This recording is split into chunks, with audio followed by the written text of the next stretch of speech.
This is Think Big Show, and I'm your host, Mirela Sula. Today, I have invited a couple with a big success story. Before I bring them to the studio, let's watch the video introduction about them.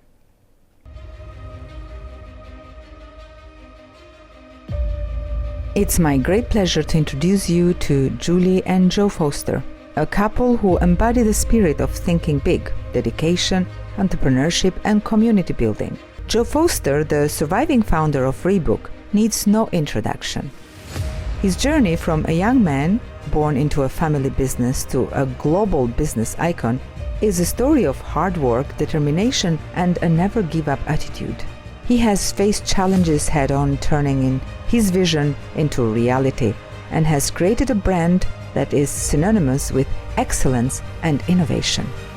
His book Shoemaker is a testament to his experiences and is an inspiration for young entrepreneurs looking to make a mark in the world.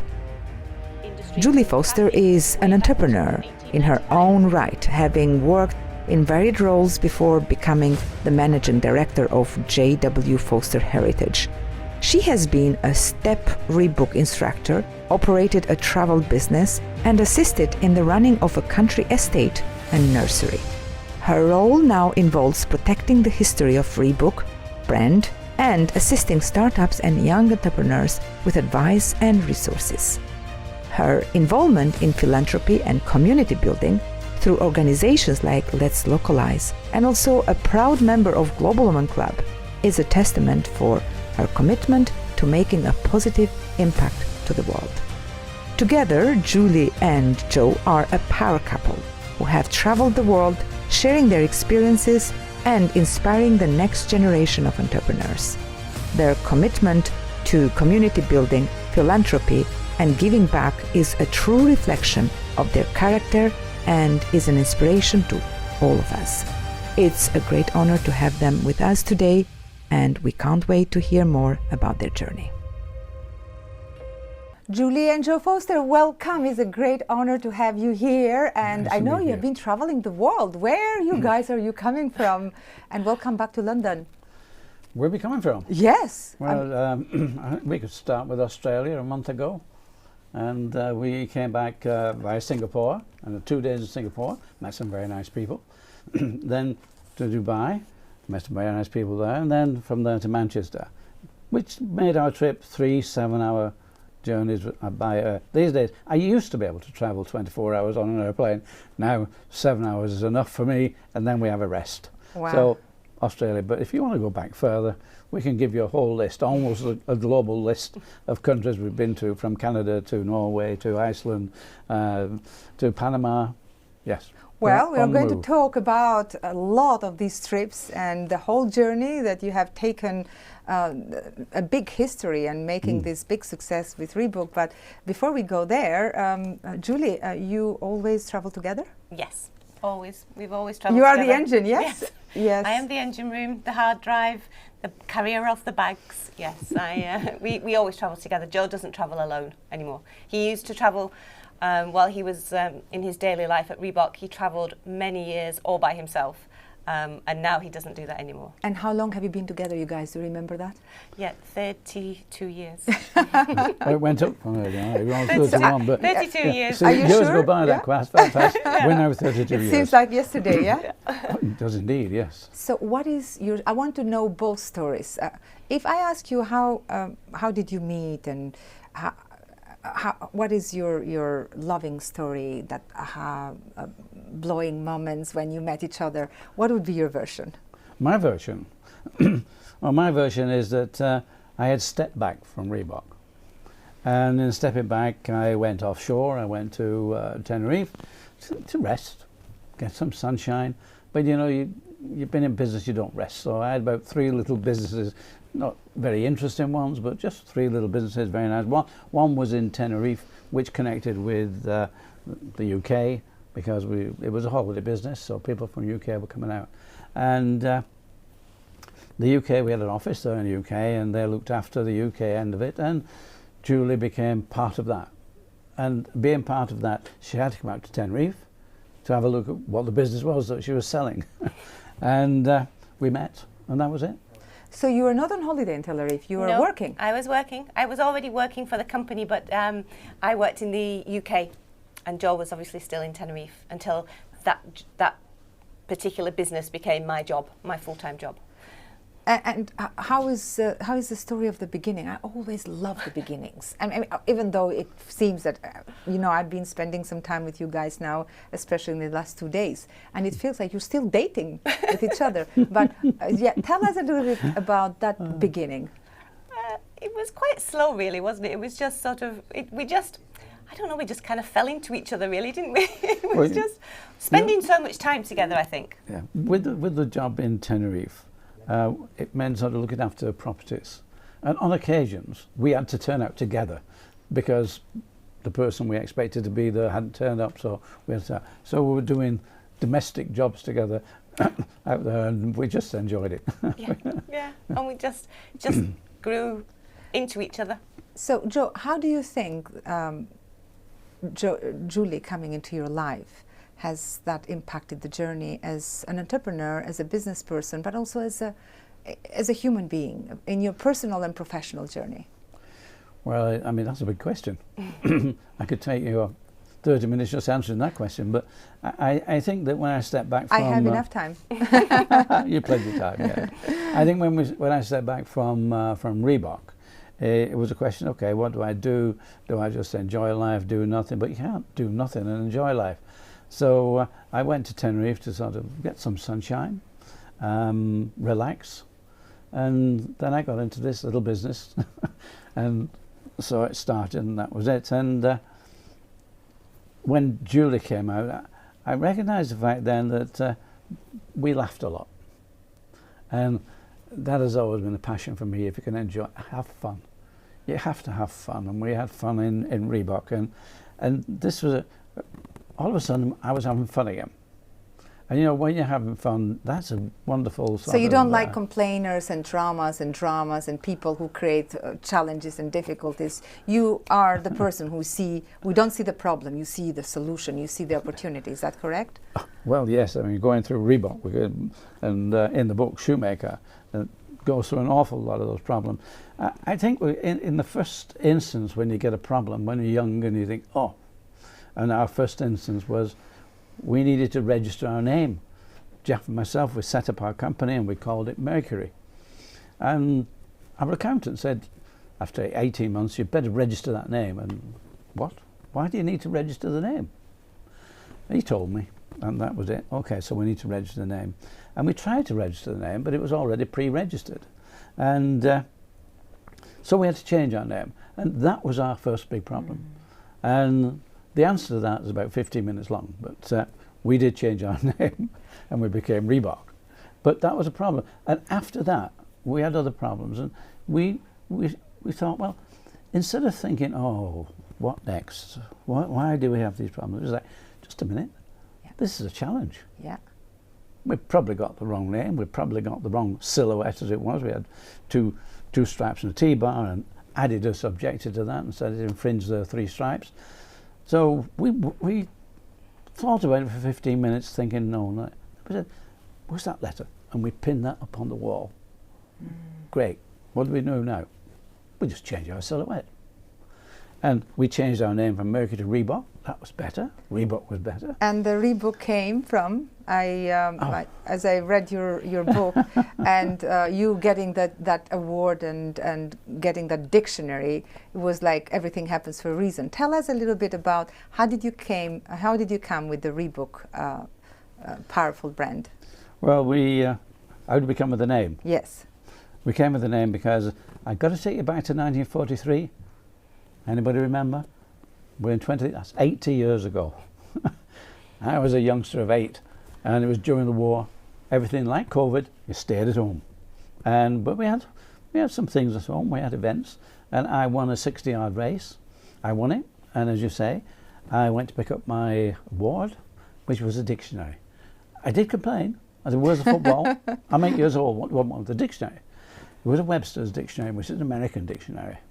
And as we all know, the American spelling on certain things are different.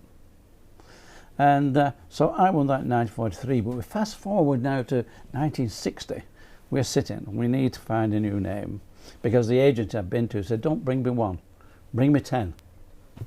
How do you how do you invent 10 names for the business that you hope will be, your life, and that's it.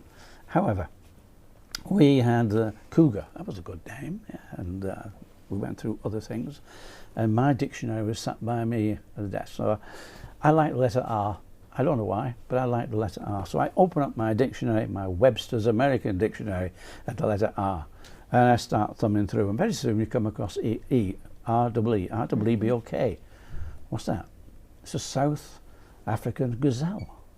A gazelle. We're a running company. Gazelle. Yes. That was it. Top of the list. So that's how we got our Reebok name, even though there was a caveat, and that was that the registrar said, well, if anybody starts making shoes out of Reebok skin, we can't stop them. So they put us in the B section of the register. 10 years later, the registrar came back. We said, we moved you to the A section. I said, well, why is that? Well, now everybody knows that Reebok is actually a shoe, and unfortunately the animal has to take second place now. Wow. But that was Reebok. Yeah, that was meant to be, and it is the beginning of something big. Yeah. So, Julie, it looks like the whole life of Mr. Reebok is just Reebok. Everything. You talk just Reebok in every conversation. Is Reebok the main conversation between you? No, not really. Not anymore. No. Since writing the book and since the book came out, a lot of what we do, 80% of what we do, is involved with Reebok. The Reebok is the topic of conversation. Joe has been on over 200 podcasts, wow. Various different interviews in many different places, radio stations, TV, and not just in this country, all over the world. So yes, for the last 3 years, it will be nearly, the main topic of conversation is definitely Reebok. Yeah. And why do you think, in the whole relationship, you're seeing like the engine? What is this concept of you being the engine force, the power force for good? Can I answer that? Maybe, yes. Maybe you can answer better. I am getting older. Well, I don't see anything. Well, 88 I've seen you this running today and yesterday. You had more energy than me. Well, sitting down, I'm okay. But now things are getting a bit more difficult. We used to play tennis, but my shoulder has gone. This other shoulder has gone. So I can't lift now. Above here, I can't lift. So Julie does all the lifting. The engine room, yes. I talk about Reebok, and I talk about Chariots of Fire, which is a very famous film. And the three athletes, Harold. Abrams. That's it. The yeah, engine that's the engine. You start and she completes. I'm the prompt. When he forgets things, I can just chip in from the side. You are able to finish his thinking. Yeah. Wow, that's right. That's love. Yeah. And all the inquiries that come in, Julie handles them. All our technology, Julie handles it. So Julie has a solution for everything. That's right. I just turn up. Wow. Yeah. So what I see here is that first of all, you are not a person that you get scared from the problems. You get the adrenaline from the problems because that kind of stimulates your thinking. And in the other side, you have been blessed having a partner, a wife like Julie, who's not scared by the problems, but also is able to provide solutions and alternatives for the problem. Right. This looks like a fairy tale. Yeah. I'm loving this. It works. Okay, great. But you start your book saying that every success story start with a big challenge and brings lots of sacrifices. So what sacrifices did you have to make this a big success? Well, I mean, some people call them sacrifices. I think if you're an entrepreneur and you have a fixation, you want to do something, there are challenges, yes, but sacrifices, I didn't think I had sacrifices. I didn't think I sacrificed anything. Of course, I'm reminded by many people on other occasions, well, you're not here for this. In fact, we were in Australia, and my ex-son-in-law did remind me I was never at home. I said, well, yeah, maybe. So did you have people telling you that you'll never succeed, you'll never be able to make it, or probably you're dreaming too big, or Did you ever have these kind of challenges, and how was the reaction? Julie is my second wife. My first wife in particular used to tell me that. Why don't you go and get a proper job? So you're a big dreamer. Yes, but why don't you go and get a proper job? And that's not helping. It's not helping. But we had the dream that, we didn't expect to be the world #1, which we eventually got to. But we wanted to challenge the normal, the Adidas people, the Nike people. There is no accident in life, and I don't think you got this success accidentally. So what kind of thoughts have you been entertaining in your mind that brought you, because everything is a cause and effect. You're not here because you were lucky and something came and was handed over to you. Somehow there is some gift, there is something special deep inside you that you had the power to recognize and honor it and say, I take responsibility of that. Well, I think it's probably persistence. Whether it's an ability or whether it's a stupidity, I don't know, but just never giving up. No, we can do this. I recognize that the business we were in, sport, and particularly athletics, the big market was America. We could do okay in the UK, but the big market was America. So it's how do you get into America? And talking to the family, that's going to cost us too much. You know, the airfare across a stand at the NSGA show, that's the National Sporting Goods of America show, and that was in Chicago. A stand there, we can't do that. However, I'm reading a magazine. It wasn't Global Woman at the time. I think it was it was Eurosport, and the government were advertising in there, and they were advertising, we want you to export. And we will pay for a stand, we'll pay for your return airfare to America, we'll pay for this stand at the NSGA show, and we'll pay half of your hotel bills and while you're there. But it was cheaper to go to America and stay at home. Wow. So you know what you're reminding me, Joe? Sorry, I'm interrupting you. You're reminding me that the fact that you don't see it doesn't mean it's not there. The opportunities are available for everybody out there. True. That was available for everybody, but you had the power to see it. You had the ability to see it, and sometimes the ability to recognize the ability is the biggest ability that we have. So how do you explain that? You happened to be in the right time, in the right place, just seeing the sign. Was that a sign? Did you know that time was a sign, or? Well, I wasn't the only one that saw it, because there were another 10 or 15 British companies joined us in America. Well, only 10 or 15, stand. but you were one of them, yeah? We were one of them, and we were the only one that succeeded in finding a distributor. Wow. Out of all the British companies. And it changed, because it took me 11 years. Before I actually got a distributor in America, it took 11 years. And that's the persistence, that's the stupidity, that's the belief that, no, that's the market we need, we can do it, but we need a bit of luck. We need to keep trying. And most of all is you've got to have that credibility that you're producing a product that deserves to be on that market. So yes, it is, there's a lot of things together. And then we had the luck. Yeah. And Julie, do you believe in luck? Yes, yeah. And I also believe in you need to see the luck. Yes. You can be lucky and not see it. But you need to be able, if you are lucky and you can see the luck, then you can take advantage of it. And what are the main things that you consider yourself lucky? I'm very lucky. I mean, I have, for 30 years, I've been with this guy. We've had so many adventures as a young girl that I would never have dreamed that, I would have. I have a beautiful daughter, so I'm very lucky in that respect. She is she's hilarious. She's a funny girl.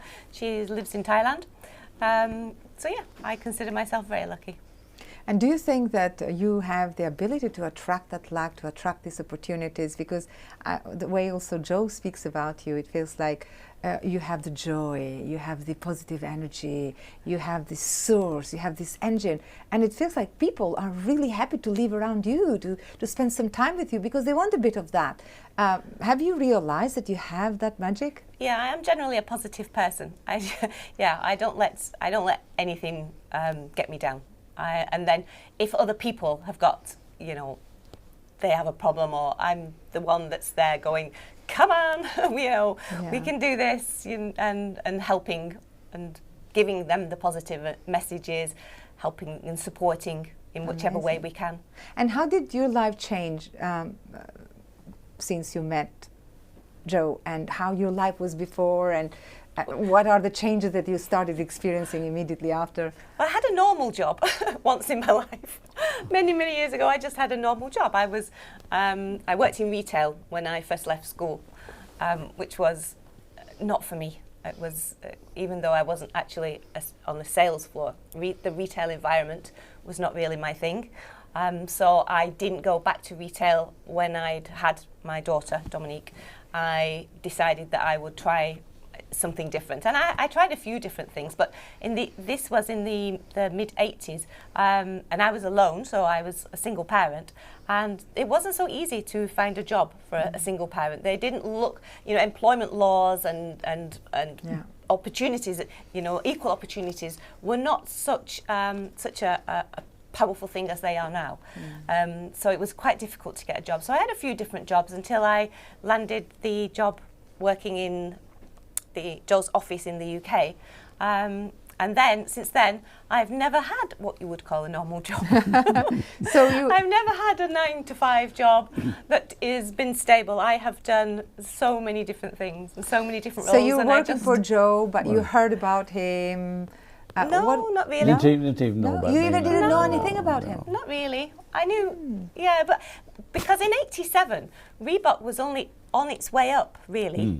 And I wasn't the sportiest of people when I was sort of between the ages of maybe leaving school and after I'd had Dominique. I wasn't the sporty, so I wasn't really a trainer person.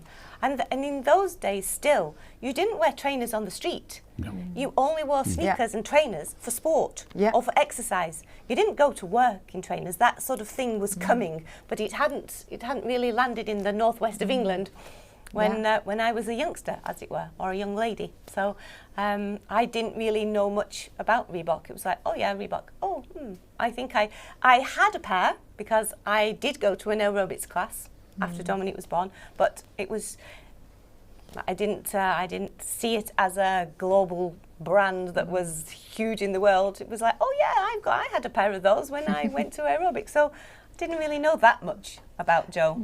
It's interesting, Joe, how women started bringing a big revolution in the whole fitness industry, because it didn't exist before, and I think women really played a big role on the success of Reebok. Yeah, is that correct?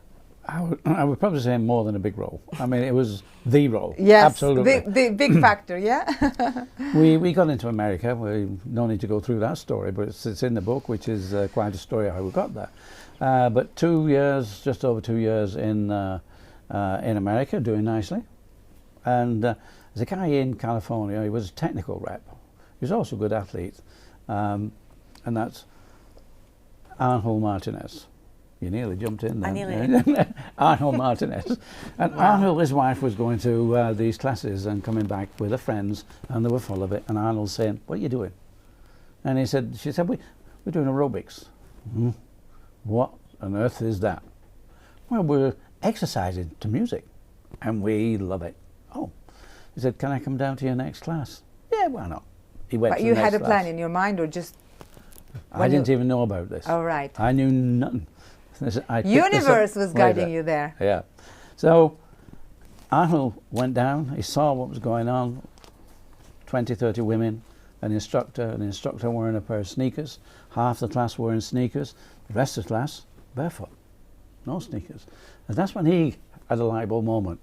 Why don't we make a shoe specifically for women, on a woman's last, in women's sizes, and make it out of glove leather? You just came with this like bubble idea. He did. Sparkle. Oh, he did. Yeah, you don't do things on your own. Right, of course, yes. You need a lot of good people. Now let's talk about that.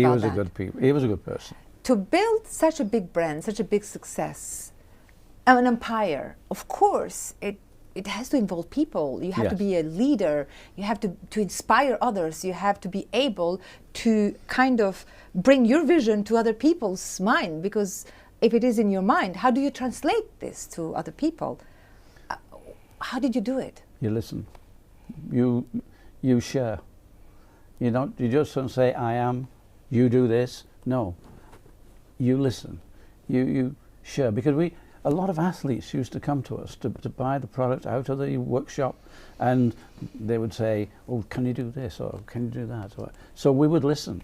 And my brother, he was an athlete also, so we became part of the athletic community in the UK. And this meant that being part, we owned the athletic business in the UK, Yeah. even though it wasn't big enough. And you transfer that to America, and and when I got Paul Fireman in America, which was 11 years after we started, it was a matter of saying, okay, Paul, it's yours.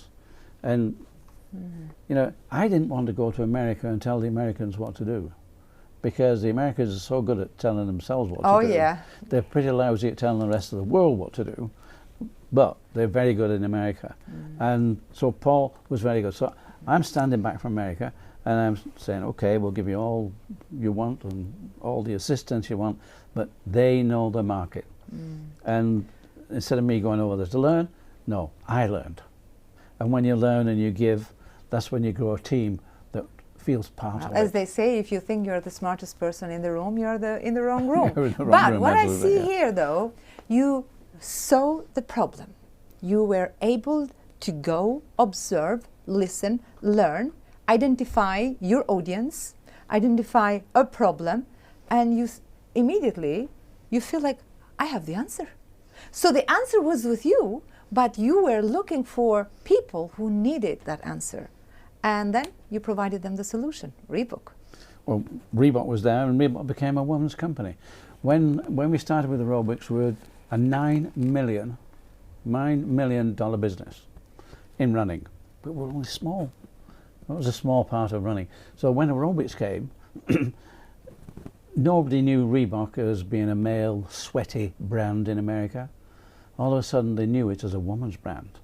Nice, gorgeous, soft leather, beautiful.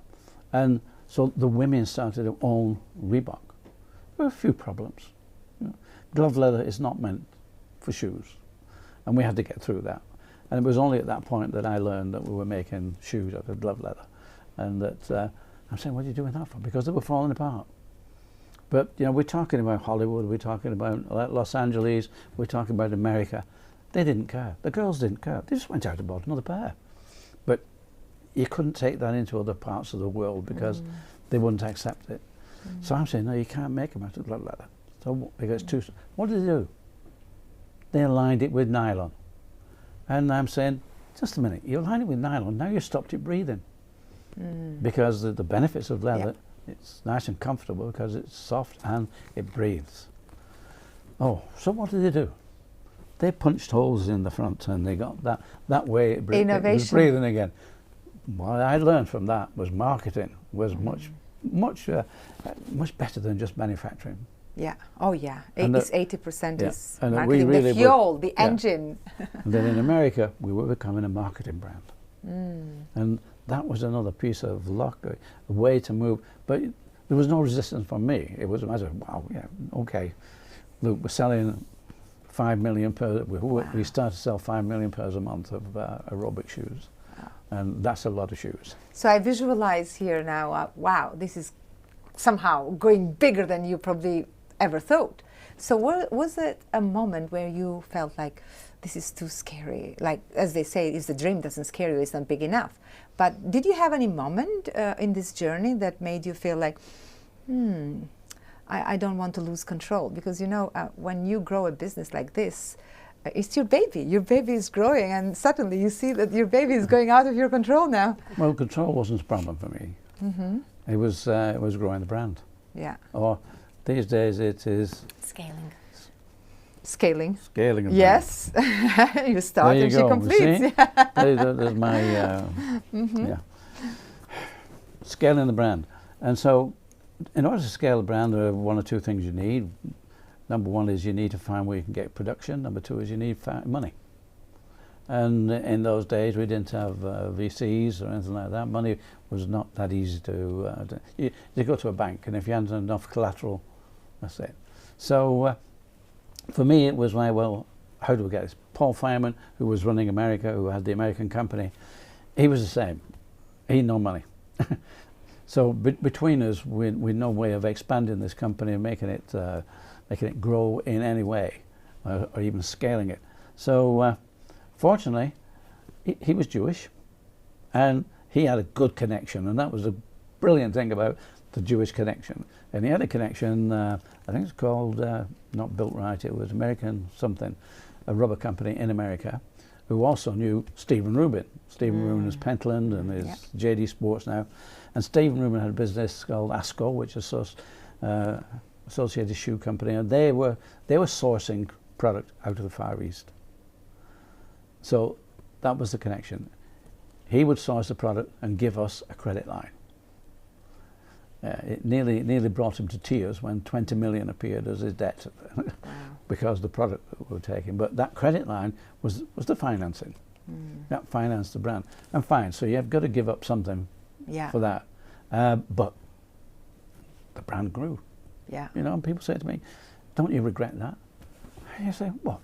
You know, we were bigger than Adidas. We were bigger than Nike. We became number one. Yeah. What's to regret? Yeah. Yeah. And that's it. And you know, so many CEOs can come and go, presidents can come and go. They can't change a founder. Yeah, that's so true. That's a very powerful so that's statement. That's my absolutely. Yeah. The future will change, but the beginning will never change. And can't change history. That's incredible what you have created, Joe. It's incredible. So, do you think in the whole journey, of course, you know, building an empire like this, it takes like courage, persistence, and of course you have to be able to take everything, because in business I have realized that it's not how smart you are or how many skills you gain, but it's how much can you take.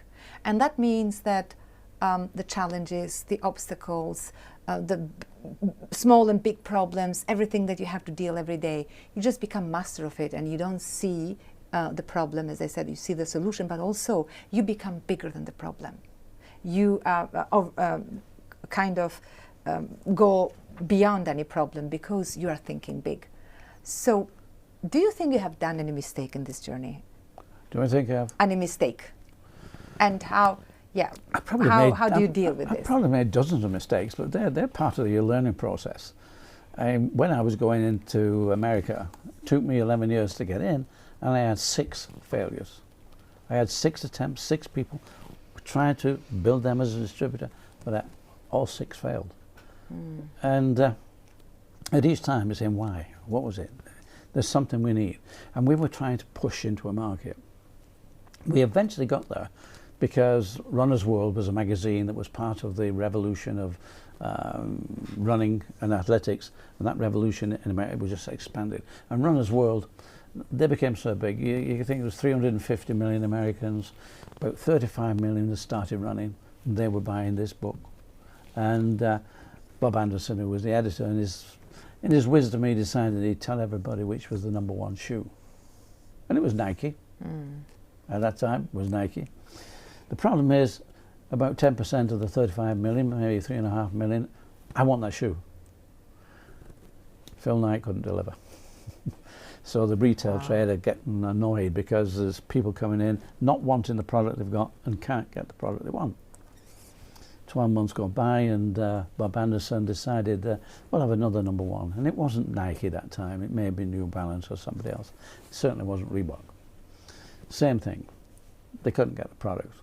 So either somebody told him you shouldn't be doing that, or he had another bright idea. But the 3rd year he changed it to being star ratings, and so if you could produce a 5-star shoe, and there could be 3 or 4 5-star shoes, that meant there was a better choice, and that was great. That's when I knew we could make a 5-star shoe. We were not in this business just twiddling our thumbs wondering what was going on. We knew we could make a 5-star shoe.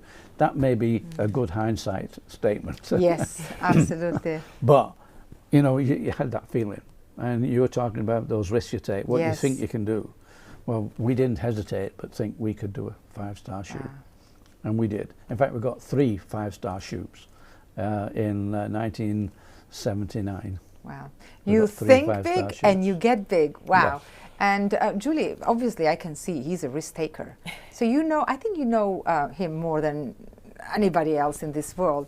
So what are a few things that you can tell behind the scenes about Joe? Things that probably, he never shared before. You never shared before. Yeah, something that you can share with us. Some little secrets. He spends a lot of time in front of a camera, in front of people being interviewed, and actually he's really shy. Oh, really? Yeah. Really? Okay. Yeah, he's really okay. shy. Yeah. So a big party is not the place for Joe. No. So you are he's out really of your shy. comfort zone right now? No. Because you No. feel like you're in a mission No. when you share. This is Reebok. This is my story. Ah, I see. This is okay. his possession. Anything for Reebok. Yeah. So what else? Tell us more. He's a fantastic architect. If he hadn't been done engineering at college or become a shoemaker and built Reebok, he would have been an architect. He has designed.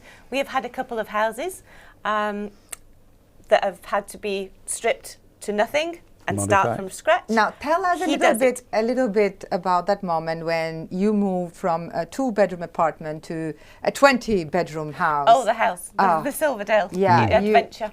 You probably have some secrets about that as well. Well, Joe had this property that was used as a commercial property. It wasn't a domestic house, although it was set up with bedrooms, ensuite bedrooms, because it was a training centre or it was a school.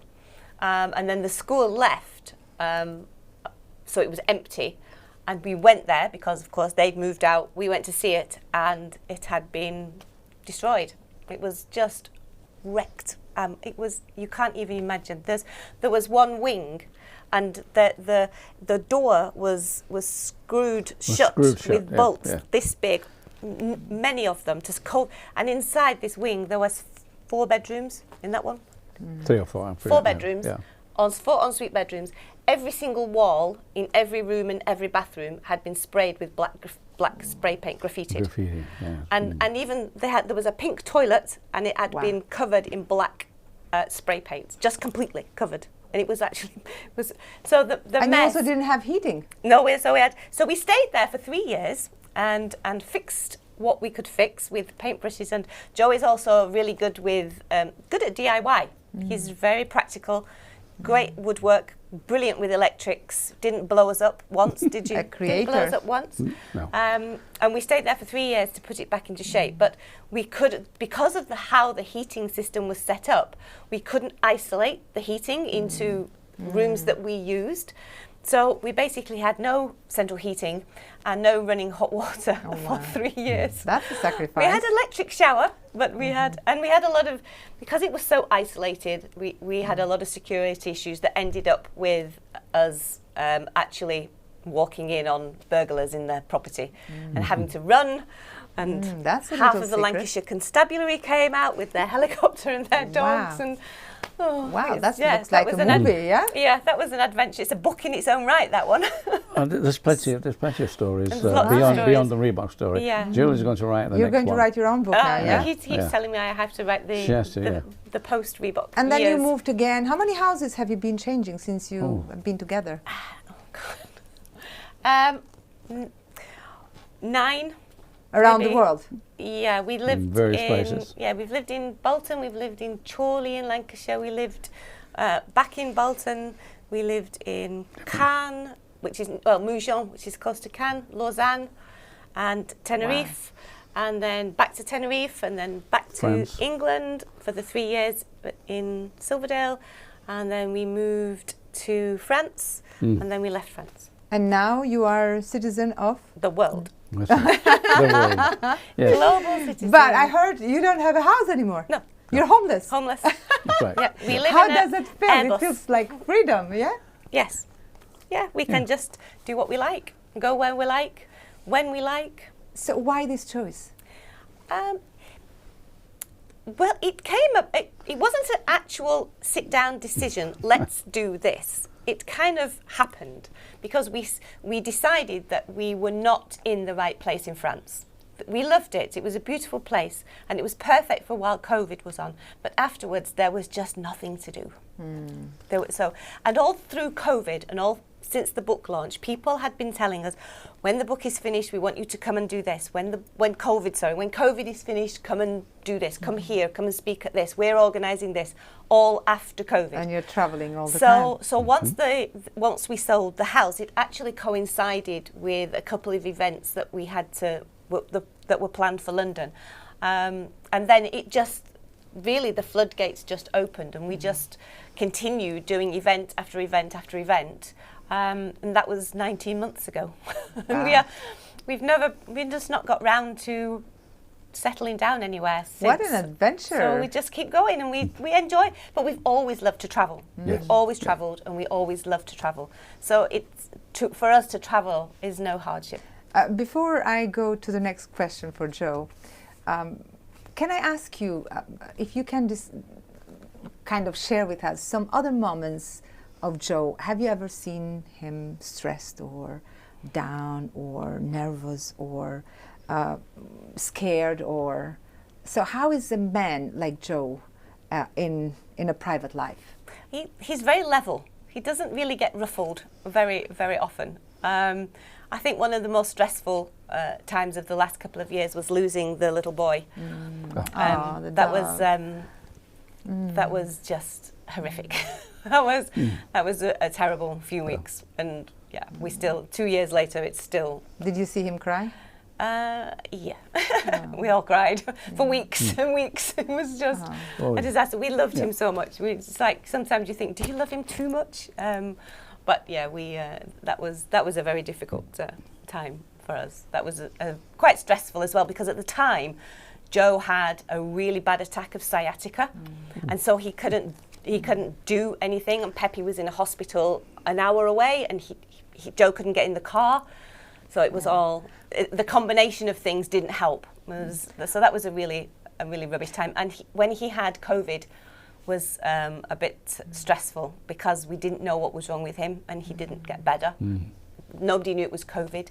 And that was the most sick I've ever seen him, because generally we're both very, very healthy people. Yeah, we don't get ill, and he was so ill, and that was and he was like, what is wrong with me? And what else would make you cry, Joe? Age. So you don't like aging? I mean, no, it's not that. When you grow older, things don't work the same. So this eye, quite waters. often, waters. And so these sort of things happen. This knee is a bit sore on occasions, and this hip is a new one. Things don't work as well as they used to when you're keeping very well. And he cries at movies. Oh, you cry? Oh, he's hopeless. I mean, I didn't used to, but now I can get sentimental about a book or a movie. Anything. Even reading a book, I can get that way. Yeah. Oh, that's incredible. Yeah. So you are emotional. Yes. But not highly strung. Okay, No. right. So interesting. I mean, I could speak with you guys all day long, but I know time is short, and you are traveling. I mean, you have another flight to catch. So I really don't want to close this conversation about tapping into another concept that we talk a lot in our community with Global Women, and it's a community with female founders, entrepreneurs. Yeah. And their biggest concern, apart from building their confidence and believing in what they do, is raising money, raising capital, being able to fund their business. And money is a big factor. But behind the scenes, we're talking about the money concept. And you mentioned that the money is not important for you, but money is very useful. It gets you a lot of things. Right. But it wasn't the motivator. For what it is, I was motivated by we have business and it's growing. We're scaling it, and everything keeps on taking it up more and more. And it wasn't really to do my eye again. You see, it's age. Yeah. And so really, it was more a question of what can we do? I mean, if you go out in life to make money, and now we go to universities, we actually talk to the MBA or the EMBA students, and they start with, what was your exit plan, Joe? Exit plan? So they're very technical. Yeah, they start with how they get out, and then they work back as to how you make it happen. But you didn't have that. No. You're passionate. I mean, it is, read the book, guys, you know, read the book, and then you'll get more of the story put together. I cannot give you snippets of it, but we left the family business because it was going down. Because we couldn't see any other way, we had to leave the business.